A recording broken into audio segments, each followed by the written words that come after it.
Aujourd'hui, 2 août, nous avons collectivement consommé toutes les ressources renouvelables de la planète. Concrètement, cela veut dire que si nous souhaitons laisser le temps à la nature de régénérer les ressources qui sont indispensables pour nous, notre air, notre eau, les stocks de poissons, les sols agricoles de qualité, on doit changer en profondeur notre manière de produire et de consommer parce que nous vivons à crédit et forcément, à un moment ou à un autre, nous risquons de passer de la rareté à la pénurie.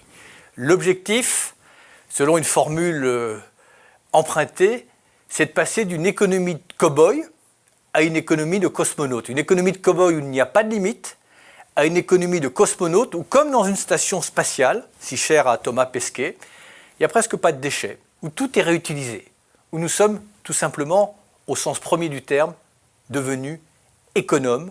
Et c'est cela d'ailleurs, notamment, l'économie circulaire. Notre planète, c'est un peu, on a tendance à l'oublier, notre vaisseau spatial et il faut faire avec.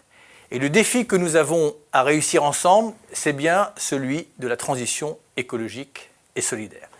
Et au moment où justement, aujourd'hui, où nous atteignons les limites de notre planète, ce jour où nous avons théoriquement épuisé ses ressources pour l'année, je veux vous dire que rien n'est perdu, bien au contraire.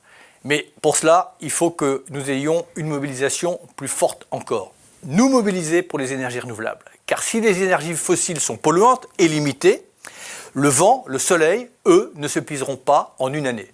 Moi, je crois du fond du cœur à un monde avec 100% d'énergie renouvelable. Et ce monde, il est en train de naître sous nos yeux avec chaque jour des bonnes nouvelles, des découvertes technologiques, notamment pour le stockage de l'électricité, et puis simultanément des prix qui baissent beaucoup plus vite que prévu. Nous mobiliser aussi pour l'agriculture car on a tendance à l'oublier, mais les agriculteurs sont ceux qui vivent au quotidien avec la nature. Et c'est la nature, le vent, le soleil, l'eau qui leur permet de produire ce que nous mangeons. Ce sont aussi les agriculteurs qui peuvent protéger, réparer la nature. Là aussi, il y a un nouveau modèle qui est en train de naître sous nos yeux, partout sur le territoire. Un modèle qui encourage les circuits courts où les enfants mangent dans les cantines, les légumes et la viande qui est produite jusqu'à côté en respectant l'environnement. L'agroécologie peut nourrir la planète. Nous avons de nombreuses raisons d'espérer.